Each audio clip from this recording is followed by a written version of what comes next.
1. Tinder's temporal tangle.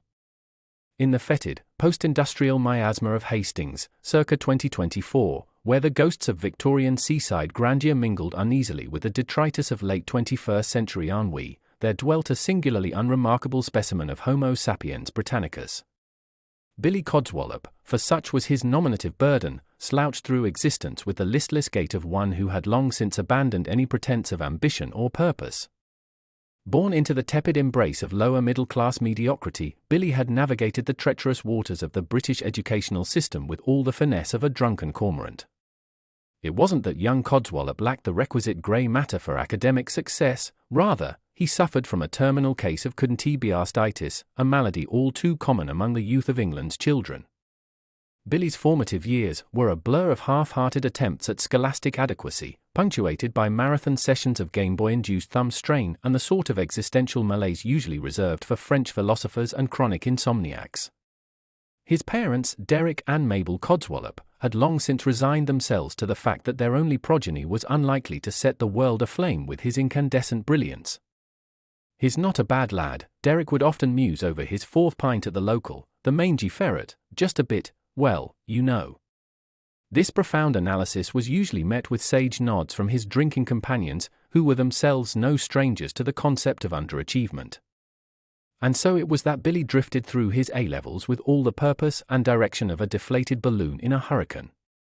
His results, when they arrived via the medium of a dog-eared envelope on a dreary August morning, were a perfect encapsulation of his academic career, solidly, defiantly average. Well, that's that then, Mabel had sighed, her dreams of having spawned the next Stephen Hawking evaporating like cheap perfume on a hot radiator. I suppose we'd better look into this BTEC business. The BTEC National in Applied Science at Hastings College of Further Education was, for Billy, less a stepping stone to a glittering career and more a place to park his increasingly lanky frame for a couple of years while he figured out what the bloody hell he was going to do with his life. The college itself was a brutalist monstrosity, its concrete facade streaked with the tears of 1,000 shattered dreams and the questionable artistic endeavors of local graffiti enthusiasts. It was here, in the sterile confines of Lab 3B, that Billy first encountered the seductive allure of the Bunsen burner. There was something about the blue flame, dancing with pyromaniacal glee, that spoke to the very core of his being. Perhaps it was the latent pyromaniac in him, or maybe it was just the mind-numbing boredom of titration experiments, but Billy found himself drawn to the flame like a moth with a death wish.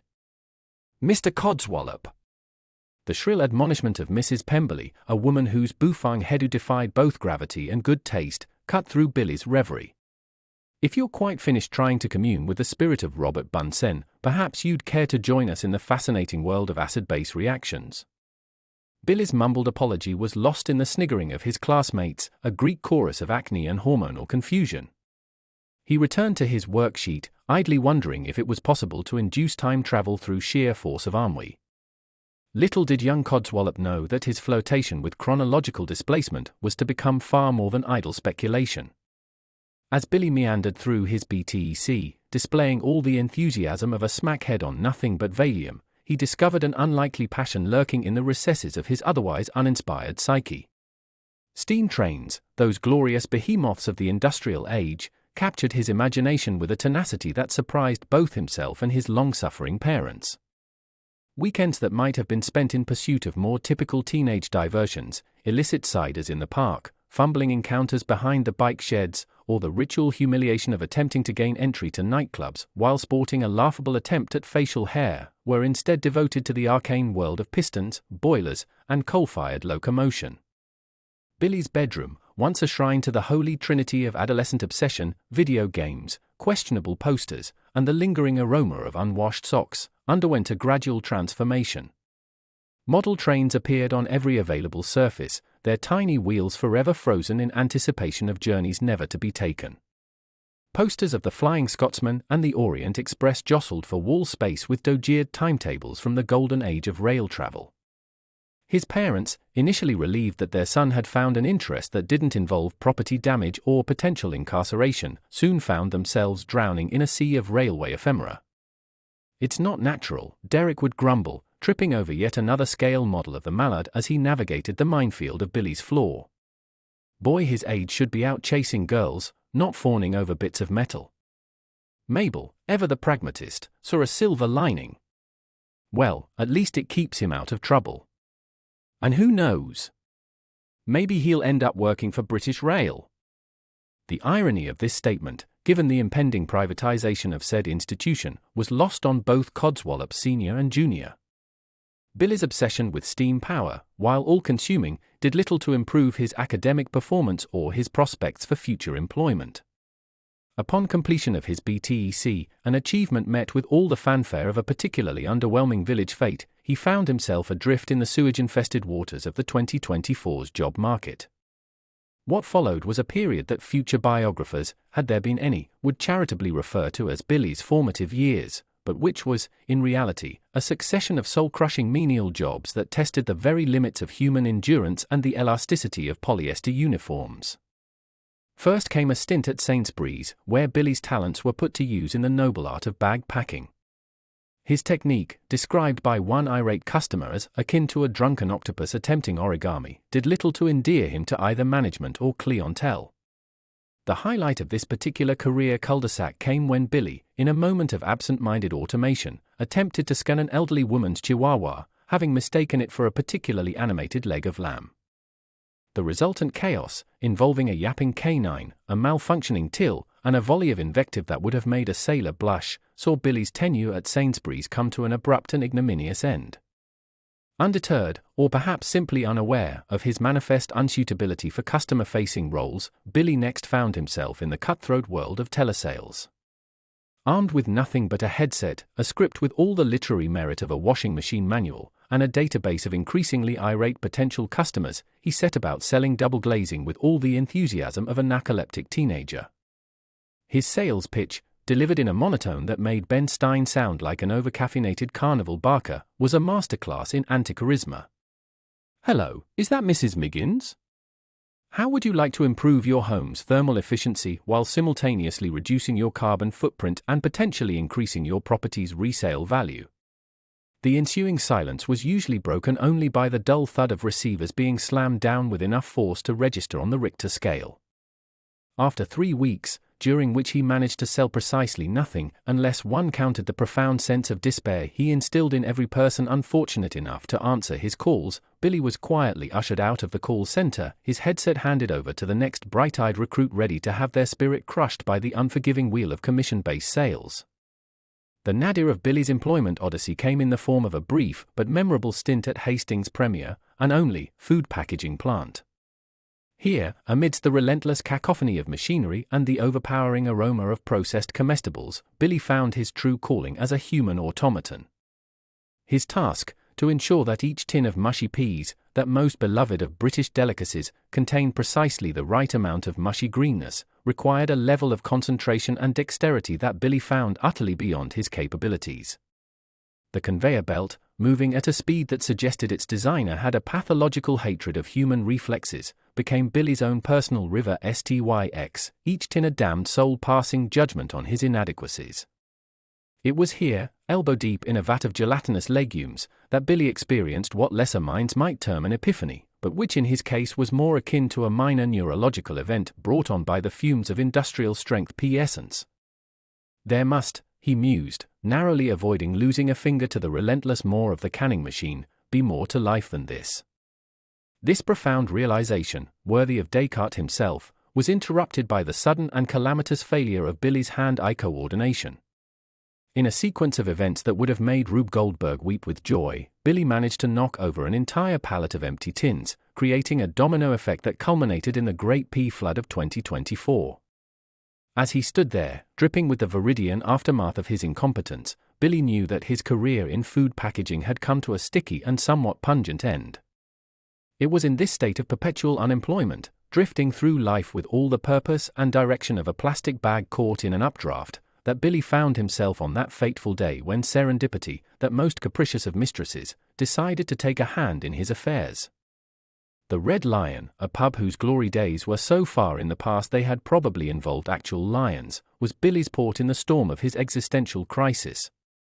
It was here, nursing a lukewarm pint of something optimistically labelled as beer, that he encountered Darren Spigot, a spectre from his school days.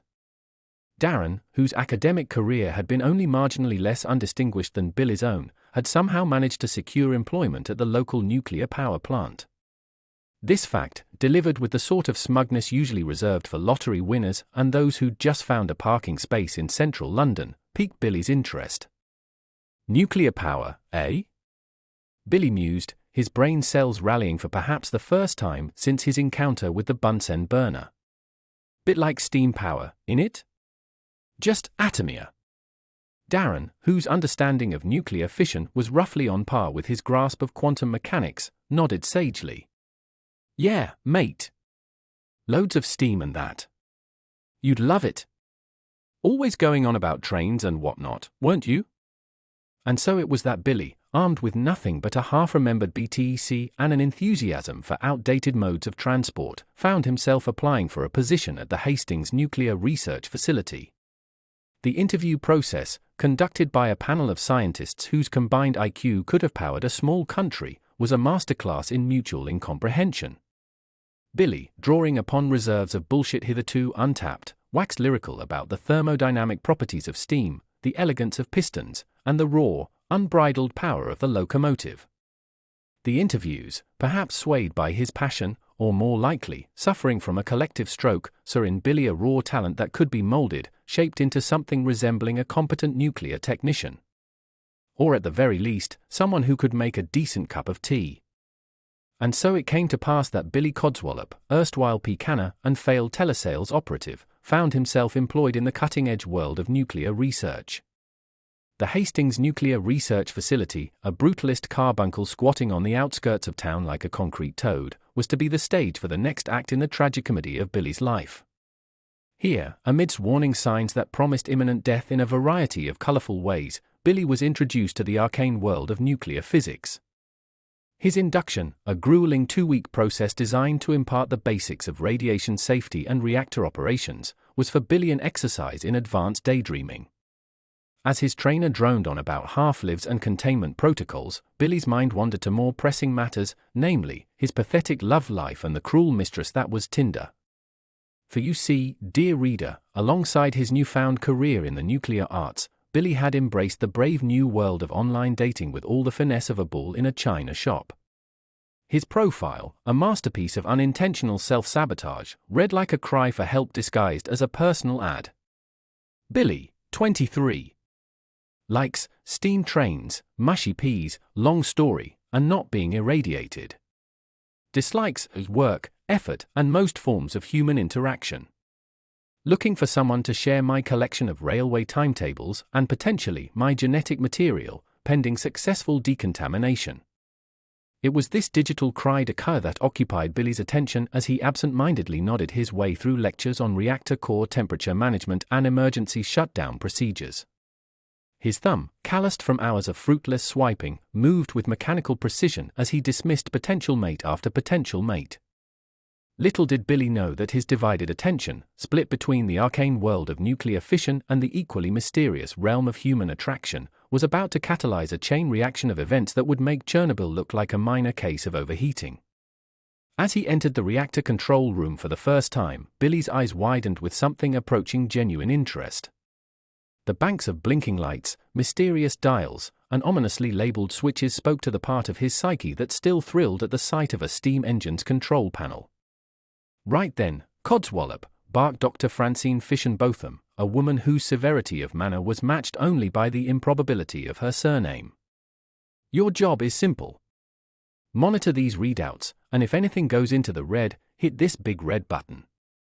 Think you can handle that? Billy, his attention already drifting back to his phone and the siren call of potential matches, nodded with all the comprehension of a goldfish being lectured on quantum mechanics. And so began Billy Codswallop's career in nuclear safety, a position for which he was about as qualified as a baboon was to perform brain surgery.